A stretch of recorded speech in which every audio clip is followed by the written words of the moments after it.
Hello friends, on March 16th, the Central Bank of America Federal Reserve increased its interest rate by 0.25% after 3 years. Its chairman Jeremy Powell recently, yesterday, he said if the inflations remain high, so he is going to aggressively increase the interest rate up to 2.5% in this year. Indian economists has recently said that this is not going to have big spillover effects on the Indian economy. They said the RBI has not increased its interest rate so far. The IMF, International Monetary Fund, also said the Russian-Ukraine war is going to slow the economic growth and also increase the price rise inflationary situation. So the inflation is higher in India.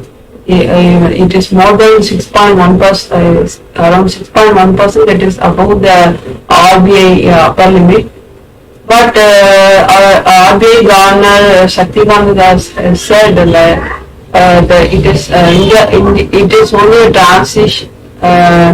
transitionary situation. It is not the inflation will moderate to 4.5%. And he also said it is not a stagflationary situation. India is not facing a stagflationary situation. Stagflation is where you have the where the economy is stagnated and also there is an inflation. So that kind of situation happened in 1970s. So India is not having a stagflationary situation, he is saying. The macroeconomic fundamentals are very strong, he said.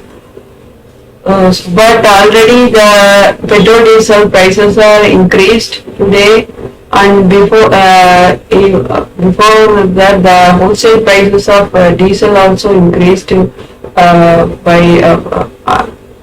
25 rupees, I think, and the LPG prices also increased by 50 rupees, and kerosene prices also increased. And the FMCG sector is going for another round of price increase. The fast-moving consumer goods like biscuits, soaps, and all these. Nitin Gadkari recently urged the industries to stop producing sugar and increase their ethanol production. BJP government has promised to reduce India's carbon emission to 0% by 2070. There is 40% shortfall in meeting its targets, renewable energy targets. And government plan to merge Bharat Broadband Nigam Limited with BSNL. It's decided to merge. And in the cryptocurrency, government is working to classify whether it is under the GST law, whether it comes in commodity or where to place it in commodity or service, or how much tax slab to put to levy on current cryptocurrency. It is working on. So it's the government's direct collection exceeded its targets already. So the 15th Finance Commission recommended the Union government to set up a fiscal council. But the Union government has informed that it has no plan to implement it.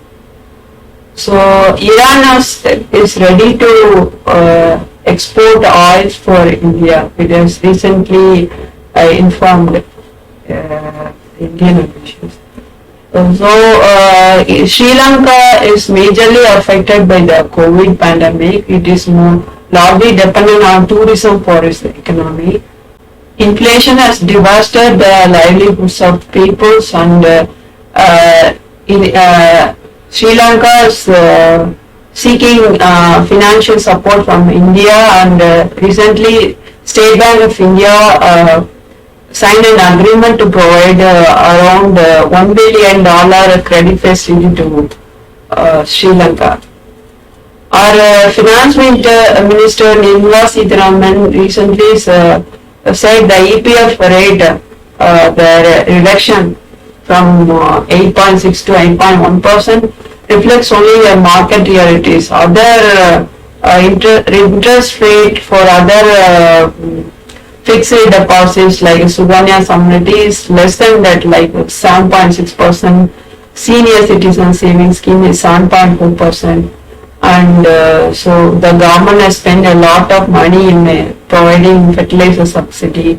So it is justifying that. But this is not going to cost a lot for the government. When the government is reducing the corporate tax rate to this extent, why can't it provide a 0.5% increase to the EPF? So that shows the government's anti-people stand. India signed economic agreements with Australia, and Australian pension and sovereign fund is going to be invested in Indian infrastructure, and the government is going to give the same tax benefits like how they give to the Indian pension scheme. To reduce its dependence on China, India is looking for towards Australia to import. Australia has a rich mineral source like resources like cobalt, lithium, vanadium. So it is going to increase its imports from Australia. And Japan is also aimed to invest around 42 billion in Indian infrastructure. There is a Supreme Court appointed panel released one report long back, but it was withheld, it was not published. But after all the election got over, they are publishing it now.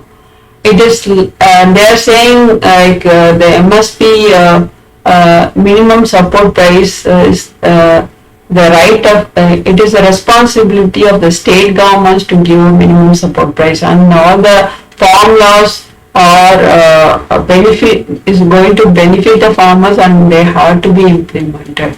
This is all after all of the farm laws are already repealed. What is the point in bringing in it now? They are going to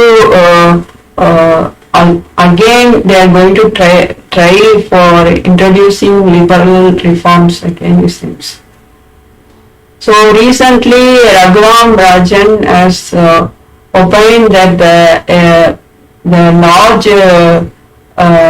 sanctions, economic sanction on Russia by America is like weapons of mass destruction, because it may not topple, he said, it may not collapse bridges or topple buildings, but it destroys films, financial institutes, and livelihoods of people and lives. This is what the US has done in Cuba, Venezuela, Iran, and a long list of countries are sanctioned by America in this way. See you in the next video. Thank you for watching.